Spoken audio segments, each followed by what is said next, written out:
Hello, friends. We are about to begin another three-column study together, and I want to thank you for joining me for this introductory video of 1 Peter.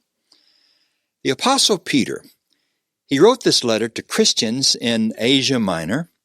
That would be modern-day Turkey for you geography buffs. And he likely wrote it in 63 or 64 AD from Rome when Nero was the emperor of the Roman Empire, and you history buffs might be interested to know that Nero launched a severe attack against Christians in the year 64, along the same time that Peter wrote this letter. Now, the central concern of 1 Peter is what? The issue of suffering of the Christians in Asia Minor. So Peter writes them to prepare them for suffering for Christ and to encourage them to respond to suffering in a way that magnifies Him. In the process, he will talk about holiness and hope. Some have called this the epistle of hope. He'll talk about salvation and the community of faith and a Christian's relationship to the world. Raymond Kelsey lists these great Christian teachings in 1 Peter, the content of the message of the early proclaimers, the gospel, the teachings which should guide the Christian life, the doctrine of God, the doctrine of Christ, the doctrine of salvation, and the Christian hope.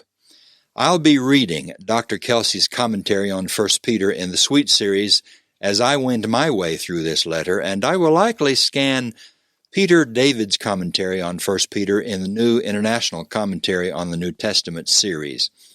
I really like Kelsey's commentary. Of course, I like everything he wrote. He's so insightful and so succinct. I'll tell you, 1 Peter has been one of my favorite New Testament epistles. There's so much food for thought in this letter, so much practical advice that applies to our lives in Christ today. So we are in for a special treat as we read and pray through this great letter, and then we'll follow it with 2 Peter. And who knows, the day may be coming very soon, if it is not here already, when Peter's advice to suffering Christians in the first century will be so relevant to Christians in our day and time. We'll take our time going through 1 and 2 Peter. We won't be in a hurry as we were in our study of the book of Joshua.